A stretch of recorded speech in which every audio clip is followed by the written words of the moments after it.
মিন সুলাইমান ওয়া ইন্নাহু বিসমিল্লাহির রহমানির রহিম। আল্লাহু আকবার। সাইয়েদনা সুলাইমান আলাইহিস সালাম বিলকিসের কাছে চিঠি পাঠিয়েছেন হুদহুদ পাখি দিয়ে। হুদহুদ পাখি ছিল ওনার স্পেশাল পাখি। এই পাখি ওনার সিংহাসন আকাশে উঠতো, এই পাখি উঠতো 1000 ফিট উপর থেকে। এই পাখির চোখে মেগাপিক্সেল এবং জুমিং পাওয়ার এত বেশি ছিল, এই পাখি মরুভূমির দিকে নজর করলেই বুঝে ফেলতো কত হাজার ফিট নিচে মিষ্টি পানি আছে। সুবহানাল্লাহ। নজর করেই এই রিপোর্টটা তিনি সাইয়েদনা সুলাইমানকে দিয়ে দিত। চিল্লায় পড়েন আল্লাহু আকবার। আবার উনি ছিলেন এমন নবী, তিনি বলতেন আল্লিমনা মানতাকাত তায়র, আমি পাখির ভাষা বুঝি, প্রাণীর ভাষা বুঝি, জিনদের ভাষা বুঝি। বাইতুল মুকাদ্দাসের বিশাল নির্মাণ কাজ উনি জিনদের দিয়ে করিয়েছেন। সুবহানাল্লাহ।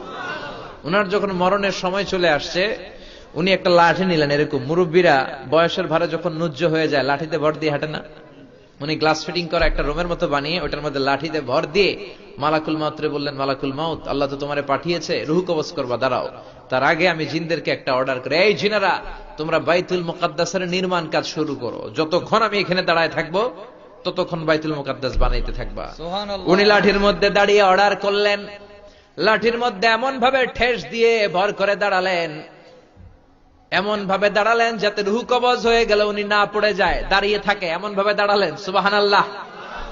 জিনদেরকে বললেন, ও জিনেরা, আমার নেক্সট আদেশ আসার আগ পর্যন্ত বাইতুল মুকাদ্দাসের ঘর তোমরা নির্মাণ করো। মালাকুল মাউত ইন দা মিন টাইম ওনার রুহ কবজ করে চলে গেলেন, কিন্তু উনি দাঁড়িয়ে রইলেন। জিনেরা মনে করছে আমাদের বস তো দাঁড়ায় আছে, কাজ বন্ধ করলে মায়ের আছে না নাই।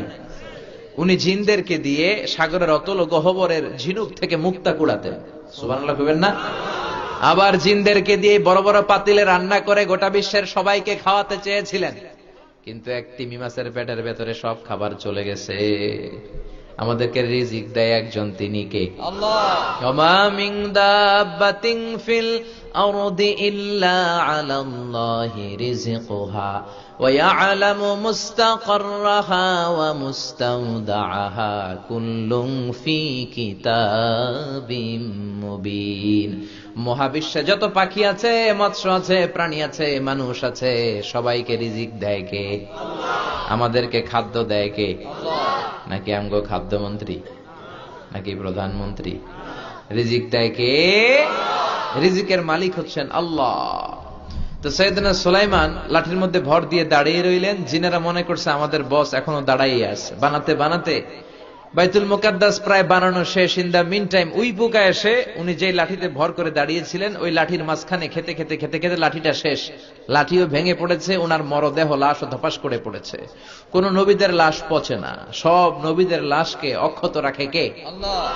উনি যখন ধপাস করে পড়েছে, জিনেরা বুঝতে পেরেছে আসলে তো বেঁচে ছিল না, এতদিন মরে গেছিল। আগে যদি জানতাম কাম থুইয়া দিতাম, কাজে ফাঁকি মারতাম। তার মানে মানুষের মধ্যে শুধু ফাঁকিবাজ নাই, জিনের মধ্যেও ফাঁকিবাজ জিন আছে। এই মানুষ আর জিন, এই দুইটা জাতির হিসাব in the day of judgement, কিয়ামতের দিন নিবে কে?